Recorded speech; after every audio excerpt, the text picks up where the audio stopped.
Good morning. Welcome back to my garden. I'm making this for us today. This is our garden of our bouquet of the week out of the garden, and it's hard to get it in one vase, but I just wanted to represent the bounty that happens this time every year in flowers. It's like no other time of the year but this time. So I'm trying to get it all in, and look at all the roses that are starting to all the roses that are opening up, and they're not all open yet. There's lots of them that haven't even started opening yet. There is a hole here that I'm trying to fill, and this right here, and this is a much tighter arrangement than what we did last week. Last week was much more lacy, and I liked it. I like both. I mean, you know, they each have their place, but this is like you're trying to display all the faces out so that everybody can see all the individual beauty. And now what I want to do is I want to just soften it a little bit, I guess is the best way to say it. But for me, when you bring in greenery, it just, I don't know, it takes it to another level. And this is very coiffed, I should say.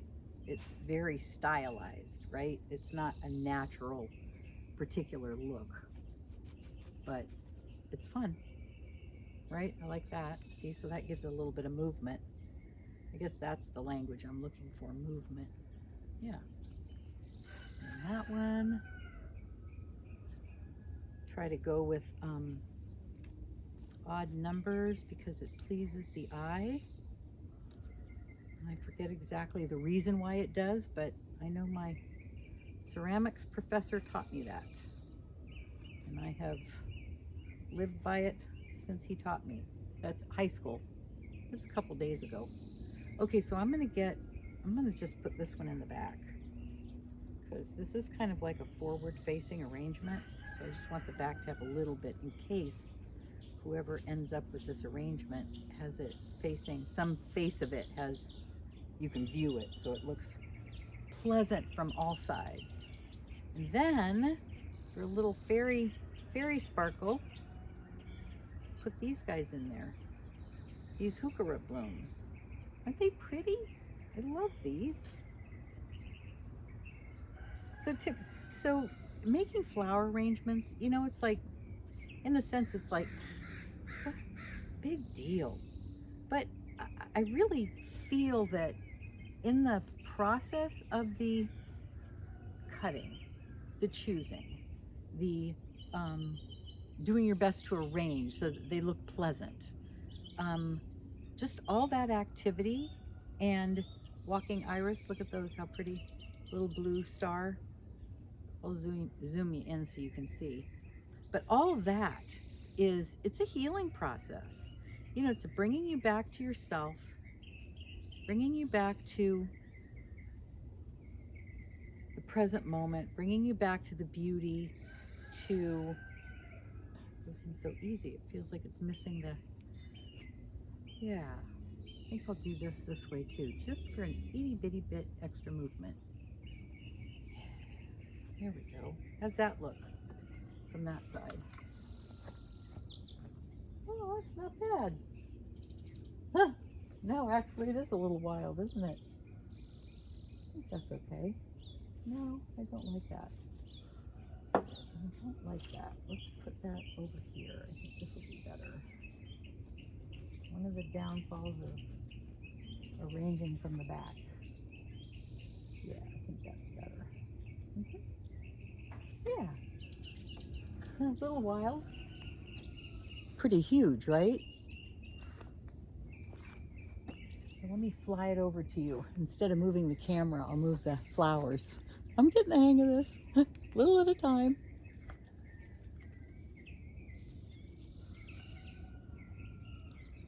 Roses, and these are Nigella, Love in a Mist.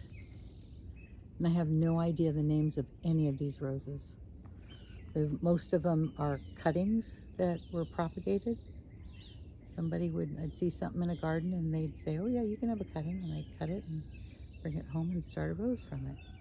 And of course, this is the heuchera and the walking iris. You see that beautiful little, does it have blue? Yeah, that beautiful little star blue, the yellow in the middle. And what else? Oh, hydrangea right here, the variegated hydrangea. And of course the Boston fern, just the fern. And then there's some feverfew in there. Can you see it back here? Little daisy-like flowers. Yeah, and then there's some blue nigella too, right here. Oh, and this is, yeah, that one. I always, Alstroemeria, there we go. I have to see a picture of the word in my head to remember it. But Alstroemeria is the pink one here. And then the kind of salmony, this one here.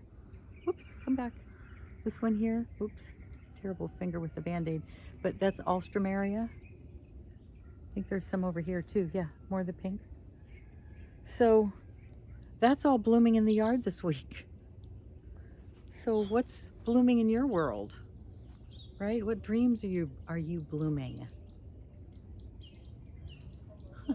This is, for me, this is like a dream come true, being able to make flower arrangements and pick flowers from my garden and give them away and spread the joy. And yeah, it's really wonderful. So I was just thinking recently about dreams. I've been listening to some podcasts, and of course I just finished my recertification for the coaching, which I've been kind of sharing a little bit with you. And one of the things that I came away with was just being present with the process and being okay with just showing up and doing your best, right? And being your best self, which is, it's what I'm up to. It's what I'm trying to do every day, is be my best self. And it was just a very intensified version of that. And I met some fabulous people, some amazing people with amazing stories. And so grateful for the beautiful people I met. And yeah, and grateful for you, and grateful for this amazing abundance, right? Good golly, Miss Molly. Anyway, I'll leave you with the flowers. Have a great weekend. Bye now.